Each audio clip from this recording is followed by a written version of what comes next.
Fundamental rights.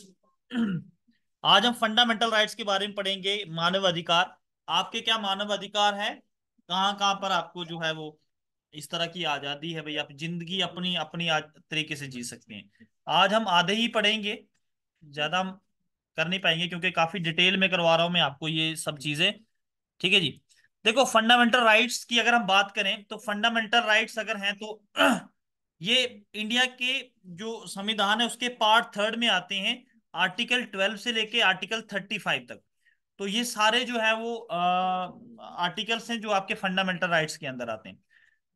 Part third of Indian constitution को जो है मैग्ना कार्टा ऑफ इंडिया कहा जाता है। एक एक पॉइंट इंपॉर्टेंट है भाई, एक एक पॉइंट। जो पार्ट थर्ड है इंडियन कॉन्स्टिट्यूशन का उसको मैग्ना कार्टा ऑफ इंडियन कहा इंडिया कहा जाता है। ठीक है।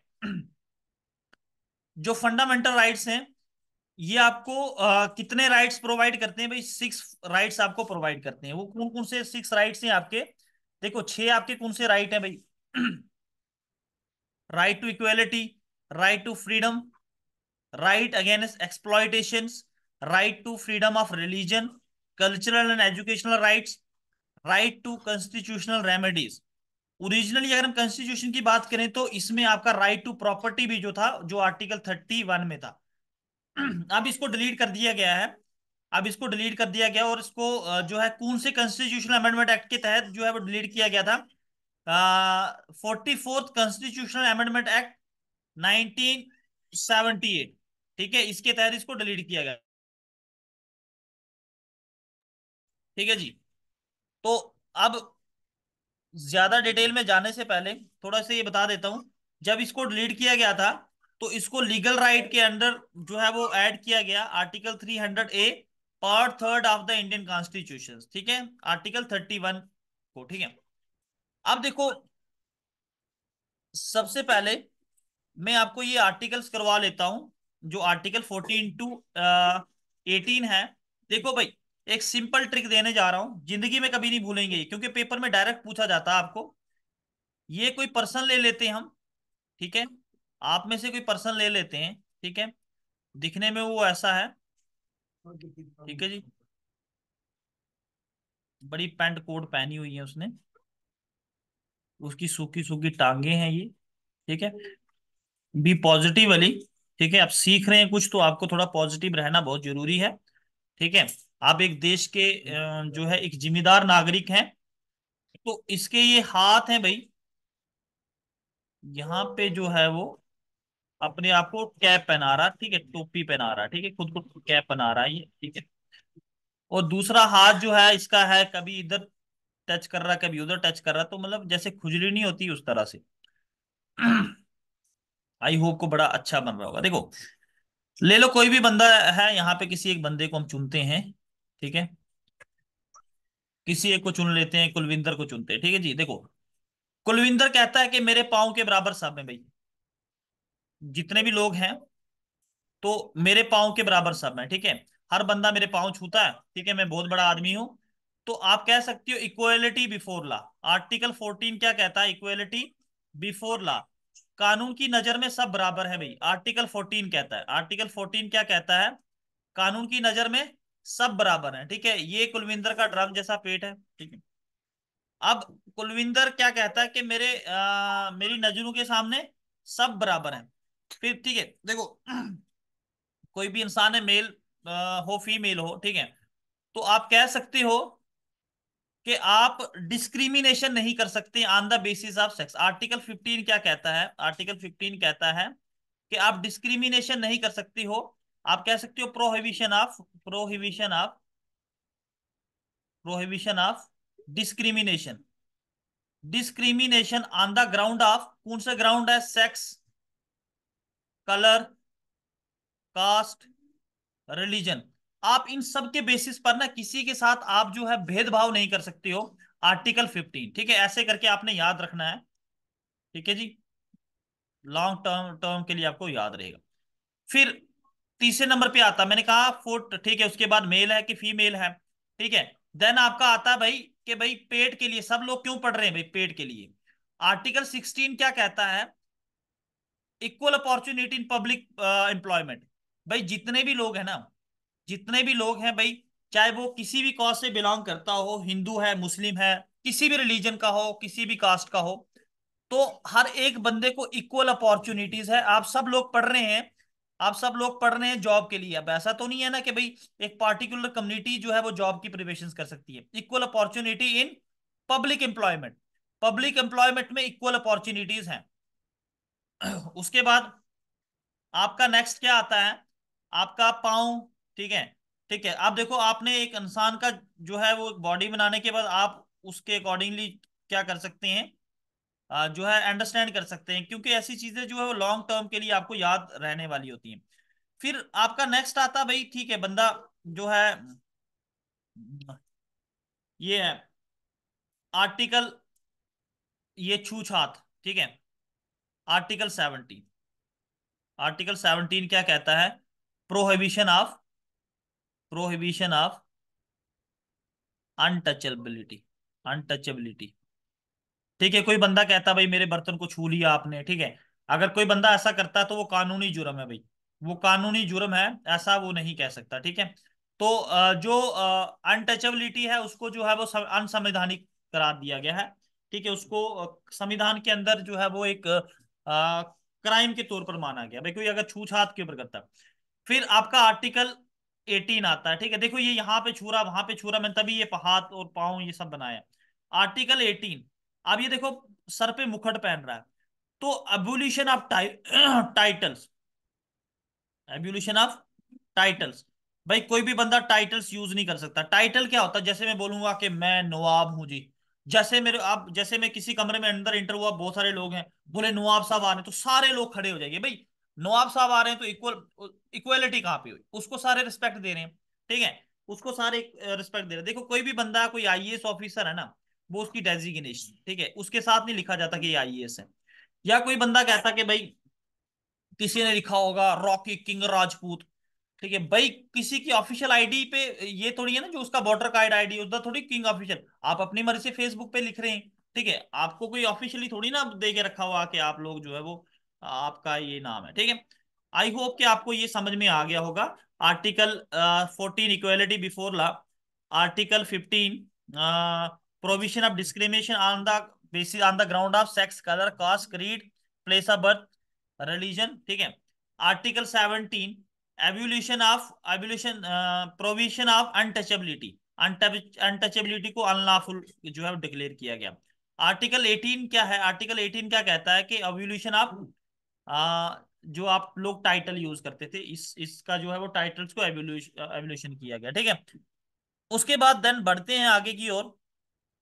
थोड़ा सा दिया हुआ कि provisions for laws violating fundamental rights. देखो आर्टिकल 13 में थोड़ा सा बताऊंगा, इसकी बहुत बड़ी डेफिनेशन है कि इंडियन कॉन्स्टिट्यूशन के अंदर जितने भी लॉज हैं, अगर वो इनकंसिस्टेंट हो रहे हैं किसके साथ, फंडामेंटल राइट्स का टकरा रहे हैं, मतलब फंडामेंटल राइट्स और दो कभी दो आर्टिकल्स आपस में आ रहे हैं, वहां पे फंडामेंटल राइट्स भी हैं, तो उस समय फंडामेंटल राइट्स को जो होगा, of any fundamental rights shall be void, तो फंडामेंटल राइट्स को ही प्रायोरिटी दी जाएगी, ये याद रखना। तो फंडामेंटल राइट्स को प्रोटेक्ट कौन करता है भाई, this power has conferred on the supreme court article 32 and high court. अगर आपके फंडामेंटल राइट्स कोई वायलेट कर रहा है, लेकिन मानो कि आपके मानव अधिकारों को छीना जा रहा है, आपको कोई परेशान कर रहा है, आपको हरासमेंट कर रहा है, मतलब मानो आपको कोई भी, आप जो है आपको लगता है कि आपकी जो डिटेंशन हुई है मतलब वो इलीगल है, आपको हरास किया गया, ठीक है, तो आप जो है आपको लगता है कि डिपार्टमेंट या पुलिस ने आपके साथ जो है वो आप, आपका क्राइम या आपको जो बेसिक फंडामेंटल राइट से आपको अरेस्ट करने का उनको रीजन बताना चाहिए था, या उनको बताना चाहिए था कि भाई आप जो है आपको, या आपको आपका फोन छीन लिया गया, आपके फोन को मतलब आपके जो पर्सनल, जो आपको पर्सनल लाइफ एंड लिबर्टी है उसके साथ छेड़खानी हुई, तो आप उनके जो है आप खिलाफ जाके आर्टिकल 32 के तहत जो है वो क्या कर सकते हैं, किसी भी डिपार्टमेंट के, वट एवर, सो कोई भी डिपार्टमेंट है, या आपके साथ खुद गवर्नमेंट के साथ क्यों ना हो, आर्टिकल 32 के तहत आप जो है वो सुप्रीम कोर्ट में जा सकते हैं, और आर्टिकल 226 के तहत जो है वो आप हाई कोर्ट में जा सकते हैं, भाई पिटीशन दायर कर सकते हैं कि हमारे साथ हमारे फंडामेंटल राइट जो है वायलेट हुए हैं। However, Supreme Court in the Keshwananda Bharti case 1973 held the constitutional amendment can be challenged if it violate।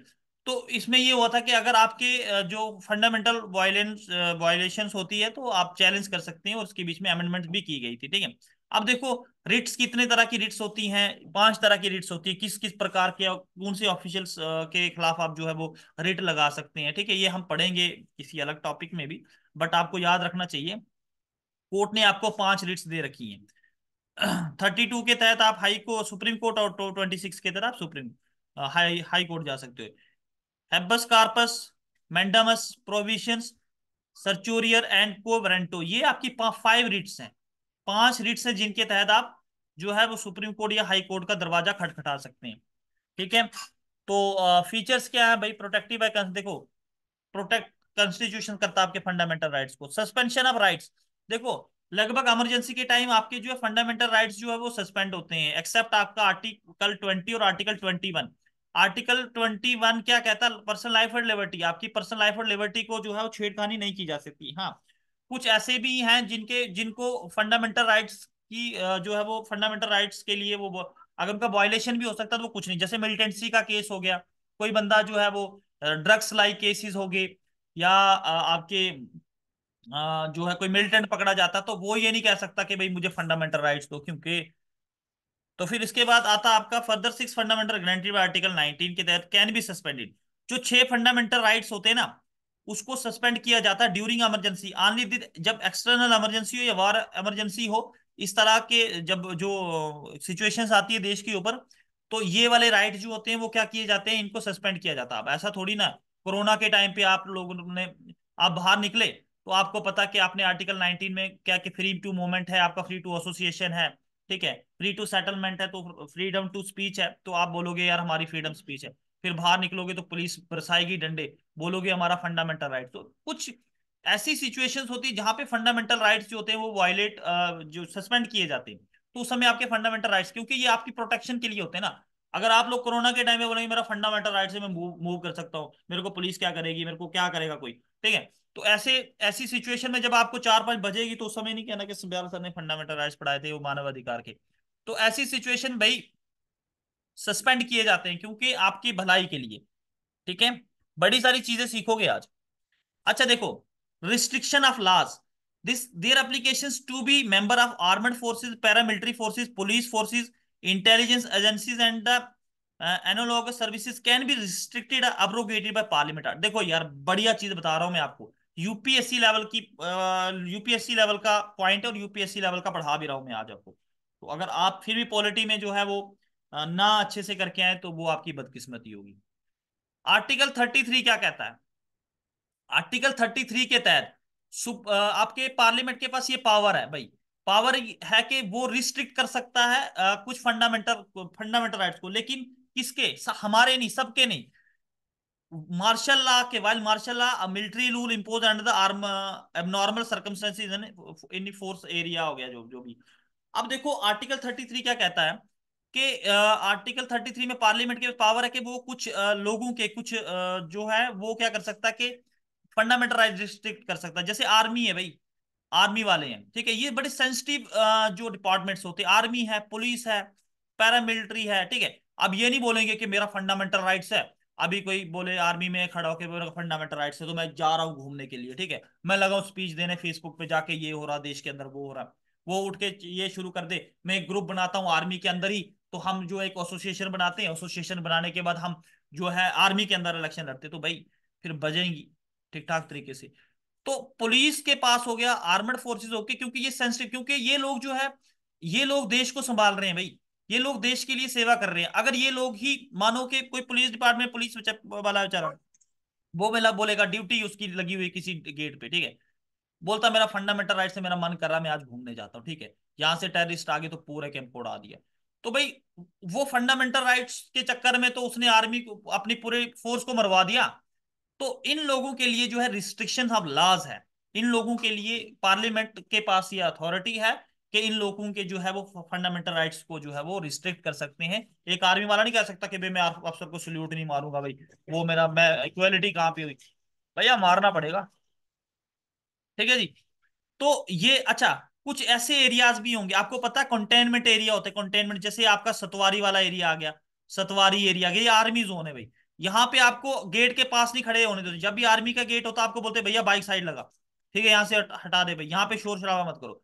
भाई इन एरियाज में भी ना कौन सा लॉ होता, आपका फंडामेंटल लॉ नहीं, सिविल लॉ नहीं होता, मार्शल लॉ होता, जिसको मिलिट्री रूल कहते हैं। इन एरियाज में जो है मिलिट्री रूल किया। हाँ कभी कभी ऐसी जगह भी है जहां पे मिलिट्री रूल लगता है, जैसे राम रहीम बाबा को अरेस्ट किया, बहुत सारे लोग मारे गए, पुलिस से कंट्रोल नहीं हुआ, ठीक है, लगा दिया भाई मार्शल लॉ लगा दिया, ठीक है, चलो भाई मार्शल लगा लगा लगा दिया, ठीक है, मार्शल लॉ जब लागू किया, आर्मी एकदम बंदूकें लेकर छतों पे उड़ चढ़ गई, भाई करो अब तुम लोग, तो हम सीधा गोली जो है आपके सीने में डालेंगे। तो उस समय जो है मार्शल लॉ लगता, तो फिर आर्मी जो है बिना वारंट के किसी, देखो पुलिस को हम कहते हैं भाई पुलिस हमारे घर में बिना वारंट के नहीं घुस सकती है भाई, उनको जो है वो एक प्रोसीजर के तहत जो है किसी को अरेस्ट करना है, ठीक है। कुछ केसेस में तो वारंट की भी जरूरत नहीं होती है, जैसे मिलिटेंसी केस हो गया, पढ़ेंगे बहुत इंपॉर्टेंट चीजें पढ़ेंगे भाई। तो जो मार्शल लॉ होता है ना, तो बिना वारंट के ही घुस जाता है, जैसे कश्मीर के बहुत सारे पार्ट्स के में जो है वो मार्शल लॉ लगता है, कभी कभी ऐसे एरियाज भी हैं जहां सेंसिटिव जोन क्रिएट होते हैं, तो इन जगहों पर जो है मार्शल लॉ लागू होता है। तो वहां पर आप कभी इन फ्यूचर्स, हमने बड़ी डिटेल में पॉलिटी पढ़ी, तो आर्टिकल आपका 33 हो गया, आर्टिकल 34 हो गया, आर्टिकल 35 हो गया, डिटेल में स्टडी करेंगे, ठीक है जी। चलो भैया आगे, यहाँ पे मैंने कुछ दिया हुआ, मैं पीडीएफ दे दूंगा, पढ़ लेना। ये राइट टू इक्वालिटी के अंदर जो चार provision, equality before law, provision of discrimination on the ground of religion का, रेस, कलर, कास्ट हो गया, इक्वल एक्सेस इन शॉप्स, होटल, बेल्स, टैंक, ठीक है, बाथिंग गेट्स, रोड वगैरह, ये इक्वालिटी आ गया। Equal equal opportunity in public employment हो गया, इवोल्यूशन ऑफ अनटचेबिलिटी हो गया, एवोल्यूशन ऑफ टाइटल्स हो गया। ये सारे फंडामेंटल राइट्स को ना शॉर्ट हैंड्स में मैंने जो है वो एडजस्ट किया हुआ, तो आप लोग पीडीएफ में इसको पढ़ लेना, ठीक है जी। अब बात करते हैं हम फंडामेंटल राइट्स, ये मैंने आपको पढ़ा दिया अभी थोड़ी देर, 14 15 मैंने इसमें पढ़ाया इक्वालिटी बिफोर लॉ, ठीक है। तो यहाँ पे मैंने आपको पढ़ाया कि आप डिस्क्रिमिनेशन नहीं कर सकते ऑन द बेसिस, आप देखो, आपने वो इंसान की पूरी पिक्चर दिमाग में रखनी, सब कुछ याद आ जाएगा। आपने बस वर्ड सेक्स याद रखना है, यहाँ पे equality before law, sex, colour, caste, creed के बेसिस पर आप डिस्क्रिमिनेशन नहीं कर सकते हैं। पब्लिक एम्प्लॉयमेंट में सबको बराबरी का इक्वालिटी है पब्लिक एम्प्लॉयमेंट में। एब्यूलिशन ऑफ अनटचेबिलिटी और एवोल्यूशन ऑफ टाइटल्स यूज नहीं कर सकते हो, ठीक है। ये सारा मैंने जो पहले ही पढ़ा दिया, तो आप थोड़ा सा देख सकते हो इसको। कुछ एक्सेप्शन केसेस हैं, ये यूपीएससी के लिए हैं, तो मैं आपको नहीं कहूंगा कि आप इन चीजों को पढ़ो, लेकिन हाँ जिसका इंटरेस्ट है वो पीडीएफ फॉर्म में मिल जाएगा, आपको पढ़ सकते हो। Prohibition of discrimination provided, no citizen shall be discriminate on the ground of, किसी के साथ भी हम कोई किसी भी कास्ट किसी भी रिलीजन का बंदा हो भाई, उसकी प्लेस ऑफ बर्थ कहाँ है, वो गांव में रहता है, शहर में रहता है, पहाड़ पे रहता है, या जमीन के अंदर रहता है, या समुद्र के अंदर रहता है भाई, उसको आप डिस्क्रिमिनेशन नहीं कर सकती हो, ठीक है। एक्सेप्शनल, देखो यहाँ पे एक्सेप्शंस क्या है, जैसे certain provision can be made for women, children, citizen from any social और educational backward classes for their upliftment, जैसे रिजर्वेशन वगैरह होता, फ्री एजुकेशन होता, तो ये कुछ एक्सेप्शनल केसेस हैं। Equality, equality of public employment article 16 कहता है, तो इसमें भी जो है वो कुछ एक्सेप्शनल होती है, जैसे बैकवर्ड क्लासेस के लोग होते हैं, एसटी एससी कैटेगरी के लोग होते हैं, या आरबीए कैटेगरी के लोग होते हैं, तो उनको जो है वो कुछ एक्स्ट्रा जो रिजर्वेशन दी जाती है, ठीक है। फिर आ गया एवोल्यूशन, अब पढ़ा दिया वैसे, आर्टिकल 17 क्या कहता है, अनटचेबिलिटी, अगर इस तरह से कोई करते हुए पाया गया तो उसके खिलाफ जो है वो बहुत बड़ा एक्शन ले सकते हैं। एब्यूलिशन ऑफ टाइटल्स, अब कोई भी बंदा जो है टाइटल्स का यूज नहीं कर सकता भाई, टाइटल्स का यूज नहीं कर सकता, ये याद रखना। नेक्स्ट आता है आपका दूसरा right, freedom, right to freedom. देखो भाई, राइट टू फ्रीडम की अगर हम बात करें, तो यहाँ पे हम एक बंदे को लेंगे, इस बार हम अभिमन्यु आपको लेने कोई ऐसे फील तो नहीं करे हुए, वैसे मैं मजाक में लेता रहता हूँ बंदों को, जिससे आपको ज्यादा अंडरस्टैंड हो। मेरी आवाज आ रही, ओके यार, हाथ खड़ा किया तुमने। चलो भाई चलिए, देखो हम लेते हैं अभिमन्यु को। नहीं अभिमन्यु को नहीं, कैसे गुस्सा करेगा, छोड़ो। देखो फ्रीडम टू राइट, अब 19 साल की उम्र में ले लेते हैं, कोई बंदा है XYZ, XYZ जो है, क्या कह रहा, ले लूं? देख ले भाई, बाद में नहीं कहना सर ने मौजू कर दिया मेरा, ठीक है यार, ये आपकी रिकमेंडेशन पे, ठीक है, आप कह रहे हो तो, क्योंकि मैं वायलेशन नहीं कर सकता, ठीक है, और पढ़ा भी फंडामेंटल राइट्स रहा हूँ, और उसमें किसी की जो है वो वायलेशन करूं और बाद में तुम मेरे खिलाफ ही केस करें। चलो यार, देखो अभिमान्यु कह रहा तो ले लेते हैं। अभिमान्यु जो है ना 19 साल की उम्र में पहुंचता है, 19 ईयर्स की उम्र में पहुंचता है, ये 19 साल की उम्र में पहुंचता है। तो इस ये कॉलेज में एडमिशन लेता है, ठीक है। कॉलेज में एडमिशन लेता है। पहले इसको घर वाले कहते हैं भाई तू शादी कर ले, कहता 19 साल की उम्र में कहता मम्मी पापा को मेरी शादी करवा दो, मेरी शादी करवा दो। माँ बाप कहते हैं बेवकूफ बंदा है, तू पढ़ ले, पहले पढ़ाई करेगा तो तेरे लिए बेटर रहेगा, ठीक है। तो कहता ठीक है भाई, कॉलेज में डाल देते हैं जी भाई इसको। अब जब कॉलेज में जाता ना, तो कॉलेज का ये माहौल देखता है पहली बार। कॉलेज में अंदर घुसने के बाद इसको लगता है यार बढ़िया माहौल चल रहा है यहाँ का, ठीक है। ये बंदा क्या करता है, ये बंदा उठता है सबसे पहले, क्या करता है मैं समझा रहा हूं आपको ना, ये भूलेंगे नहीं। सबसे पहले ये ना लोगों को क्या करता है, असेंबल करना शुरू करता है।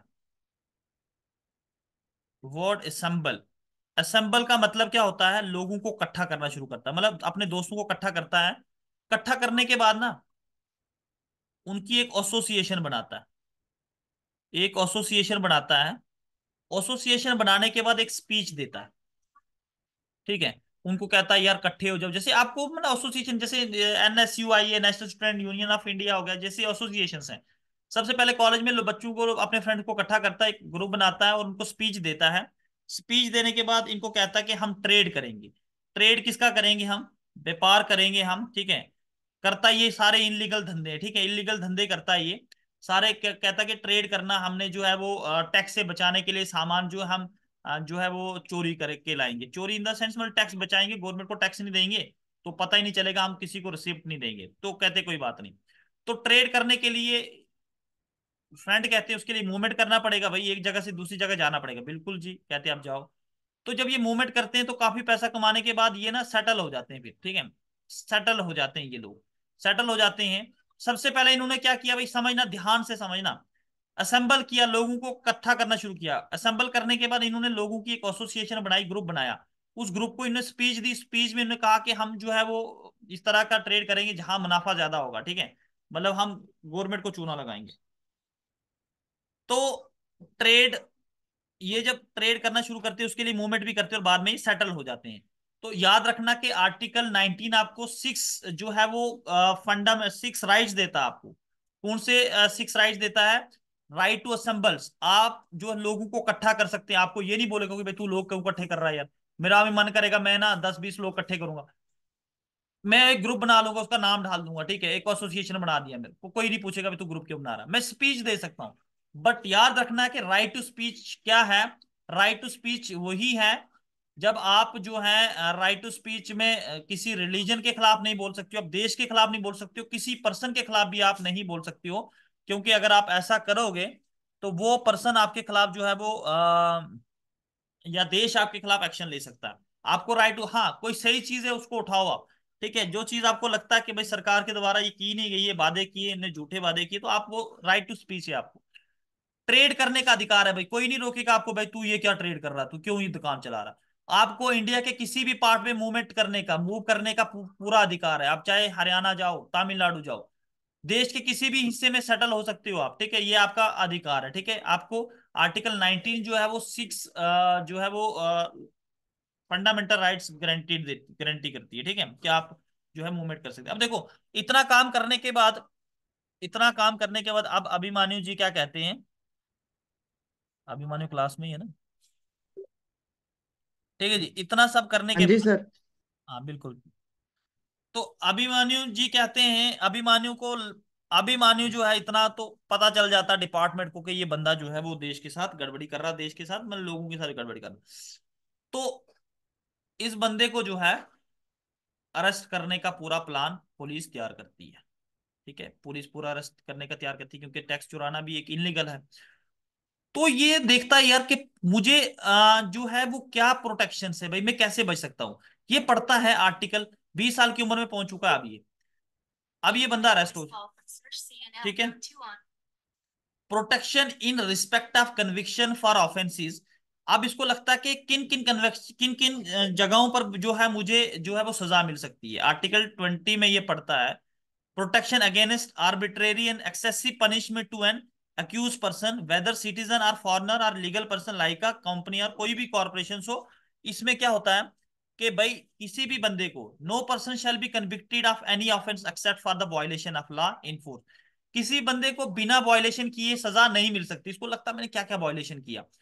और एक और चीज, अगर लॉ जो है वो मानो 20 दिसंबर को बना है, बंदे ने जो है क्राइम 19 दिसंबर को किया है, तो उसको जो है इसकी सजा नहीं मिलेगी, क्योंकि कमीशन बनने से पहले उसने कमिट किया है, उसको उसकी सजा नहीं मिलेगी। हाँ, अब 20 दिसंबर के बाद जो करेगा उसको सजा मिलेगी, subject to an penalty greater than the, जैसे लॉ में लिखा होगा। नंबर 1, इसमें 3 चीजें हैं।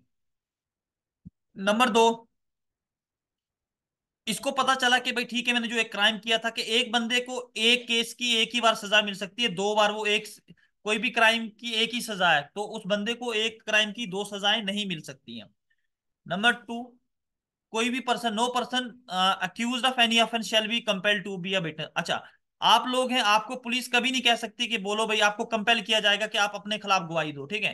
तो पुलिस को सबूत इकट्ठे करने हैं, उस जो भी जिसने क्राइम कमिट किया है उसके खिलाफ पुलिस ने जो है वो क्राइम, तो ये चीजें सीखता है कि भाई पुलिस मुझे मजबूर नहीं कर सकती है, मानेगा मुझे मजबूर नहीं कर सकती कि मैं खुद के खिलाफ जो है गवाही दूं। तो ये 3 चीजें सीखता 20 साल की उम्र में, ये अरेस्ट हो जाता है। अरेस्ट हो जाता है तो अंदर जाके सोचता है कि वायलेशन, लॉ जो, जब लॉ नहीं बना होगा तो लॉ के पहले जो मैंने कमिट, जो भी मैंने क्राइम कमिट किए, तो मुझे उसकी सजा नहीं मिलेगी, क्योंकि अंदर ये बैठ के सोच रहा होता कि यार मैंने बड़े पंगे किए हैं, लेकिन ये लॉ में उस समय था नहीं। तो उसको ये भी लगता है कि भाई मैंने जो क्राइम किया मुझे इसकी एक ही बार सजा मिलेगी, अब 2 बार सजा मुझे नहीं मिल सकती है। और अब अंदर दिल में सोचता है कि यार पुलिस मुझे जो है वो अपने खिलाफ गवाही देने के लिए मजबूर नहीं कर सकती है। अब बंदा पहुंच जाता 21 साल की उम्र में, इसको लगता है भाई कि मेरी लाइफ और लिबर्टी खतरे में। अभिमानी को लगता है मुझे प्रोटेक्शन करना है लाइफ और पर्सनल लिबर्टी को, क्योंकि मैं जेल के अंदर परेशान हूं, मेरी पर्सनल लाइफ और लिबर्टी अब खत्म होती जा रही है। तो याद रखना कि आर्टिकल 21 क्या डील करता है भाई। आर्टिकल 21 डील करता है आपकी पर्सनल लाइफ और लिबर्टी को। भाई आपकी पर्सनल लाइफ लिबर्टी मैटर करती है। आपका फोन कोई भी चेक नहीं कर सकता। इफ यू आर 18 प्लस, तो आपकी अपनी पर्सनल लाइफ और लिबर्टी है, ठीक है, आपकी अपनी लाइफ है भाई, आप अपनी लाइफ को अपने अधिकार अपने तरीके से जी सकते हो, ठीक है। और आप सुसाइड, अगर सुसाइड करोगे तो आप लोगों के खिलाफ एक्शन होगा, क्योंकि आपको जब पर्सनल लाइफ और लिबर्टी दे रखा है, तो आप अगर ऐसा क्राइम कमिट करोगे तो आपके खिलाफ एक्शन होता है, ठीक है। आपको जीने का अधिकार है भाई, आप जी सकते हो लाइफ को अच्छे से। तो आर्टिकल 21 क्या कहता है कि आपकी पर्सनल लाइफ और लिबर्टी को कोई हार्म नहीं कर सकता। इवन जब आप अरेस्ट भी हो जाते हो ना, तो पुलिस आपका जो है वो फोन तक चेक नहीं कर सकती, भाई आपके फोन में क्या, भाई ये किसका फोटो रखा है, भाई तू किससे चैट कर रहा था, भाई ये कौन लड़की है, कौन लड़का है ये तेरा, भाई ठीक है। तो वो सिर्फ अगर कोई बंदे का ऑफेंस बड़ा खतरनाक होगा, जैसे देश के खिलाफ कुछ होगा, तो वो फोन को सिर्फ ट्रेसिंग पे रख सकते हैं, ठीक है, कि भाई इस बंदे के साथ किसके कॉन्टेक्ट है, ये नहीं कि उसकी पर्सनल लाइफ शुरू कर दें, भाई देख तेरी गर्लफ्रेंड कौन थी, भाई तूने क्या किया लाइफ में, कहाँ गया तू। तो ये सारी चीजें नहीं, हाँ उसकी ये है कि भाई इसके टच में कौन लोग हैं, तो उन कॉन्टेक्ट्स को जो है खंगाल सकती है, अदरवाइज आपकी पर्सनल लाइफ और लिबर्टी को हरास हार्म नहीं किया जा सकता, ठीक है। ये लॉ होता है, ये बोथ सिटीजन नॉन सिटीजन दोनों के लिए होता है, ठीक है। अच्छा, अब ये 21 साल में इसको टेंशन पड़ जाती है कि मेरी पर्सनल लाइफ और लिबर्टी जो है वो खतरे में है। तो 21 ईयर्स की उम्र में ही इसकी माँ आ जाती है, 21 एज याद रखना। इसकी माँ कहती है कि मेरे बच्चे ने जो है वो 12th तक अच्छी पढ़ाई नहीं की थी, ठीक है, इसको राइट टू एजुकेशन दे दो भाई। इसको ना, मतलब अभी कोई पता नहीं है तो मैं इसको छोड़ दो, तो मैं इसको एक पर्सन, मतलब इसको एजुकेशन, प्राइमरी एजुकेशन देती हूँ। तो आर्टिकल 21 ए क्या कहता है, right to education declare that the state shall provide free and compulsory education to all children of the 6 से 14 साल के बच्चों को, 6 से 14 साल के बच्चों को ये कंपलसरी है भाई। आपका भी फर्ज है, और सरकार का भी फर्ज है कि 6 से 14 साल के बच्चों को काम ना करवाया जाए, उनको पढ़ाई एजुकेशन करवाई जाए। अगर कोई बंदा जो है 6 से 14 साल के बच्चों को काम करते हुए पकड़ा जाए, तो उसके खिलाफ जो है लीगल एक्शन हो सकता है। अच्छा, ये कब ऐड किया गया, बाद में ऐड किया गया, 86 कॉन्स्टिट्यूशन अमेंडमेंट एक्ट 2002 में इसको जो है वो ऐड किया गया। इससे पहले जो ये राइट टू एजुकेशन था ना, ये आर्टिकल 45 में था, part 4 of Indian constitution, DPSP में था। बाद में इसको जो है वो यहां पर लाया गया, ये याद रखना। अब 21 साल में जो है ये बंदा जो है, इसको प्राइमरी एजुकेशन के लिए माँ जो है वो छोड़ा के लेके गई, लेकिन इस बंदे ने कुछ और ही सीखा भाई। इसने कुछ और ही सीखा, इसने सीखा प्रोटेक्शन अगेंस्ट, अब मैं अरेस्ट होने से कैसे बचूं। भाई देखो, इंडिया के संविधान के अंदर ना बहुत सारे लूप होल हैं, ठीक है। मैं कहता हूँ जो लोग जो है ना, बड़े बड़े लोग, वो अपने आप को बचा लेते हैं, ठीक है। मारा जाता, गरीब गरीब इंसान मारा जाता, ठीक है। करने उठाने के लिए ये शोर कर रहा है। तो बड़े लूप होल आपको देखने को मिलेंगे। तो अरेस्ट एंड डिटेंशन क्या होता है, ये देखो यार, ये अभी आईएएस में क्वेश्चन आया होता, ये वाला इसको लेके। अब डिटेंशन दो तरह की होती है, दो तरह की डिटेंशन होती है भाई। पुलिस आपको दो तरीके से गिरफ्तार कर सकती है अगर आप क्रिमिनल एक्टिविटीज में इन्वॉल्व हैं। तो कौन कौन सी है, एक होती है आपकी quantitative punishment, punishment after trial. आपको मतलब कुछ केसेस में आपको सजा मिलती है, जैसे आपने कोई बड़ा क्राइम कमिट कर लिया, या आपके ऊपर मर्डर के चार्जेस हैं, ठीक है, मर्डर के चार्जेस हैं।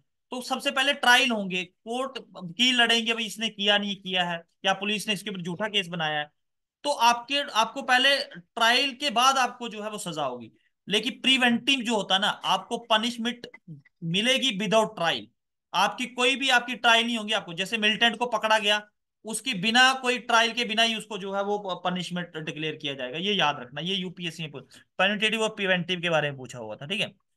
तो अब 22 साल की उम्र में क्या सीख के आया भाई ये 21, जो 21A में इसको माँ लेके गई थी कि भाई मेरे बच्चे को दो। देखो इसने सीखा कि भाई पुलिस को जब भी अरेस्ट करना है तो उनको right to informed of the ground of arrest, police को मुझे बताना होगा कि ये मुझे गिरफ्तार क्यों कर रहे हैं। और इसने क्या सीखा कि मुझे राइट है कि मैं एक वकील खुद का चुन सकता हूं, ठीक है, मैं वकील अपने से बात कर सकता हूं। और मुझे ये अधिकार है कि पुलिस को जो है मुझे 24 घंटे के अंदर अंदर जो है एक्सक्लूडिंग जर्नी को छोड़ के, इंक्लूडिंग एक्सक्लूडिंग जर्नी 24 आवर्स के अंदर अंदर जो है वो क्या किया जाता है कि मुझे मजिस्ट्रेट के पास पेश किया जाए। तो right to be release after 24 hours. अगर मजिस्ट्रेट चाहता है कि भाई ठीक है इसको फर्दर डिटेंशन में रखा जाए तो रखा जा सकता है, अदरवाइज 24 आवर्स के बाद इसको रिलीज भी किया जा सकता है, ठीक है। तो इसने ये सारी चीजें सीखी, बजाय इसने राइट एजुकेशन के बारे में, ठीक है। अब मुझे बताओ भाई, किसी को कोई डाउट है आपके पास? अभी 2 मिनट पड़े हुए हैं, कोई कुछ पूछना चाहता है तो वो कृपया करके जो है पूछ सकता है मेरे से।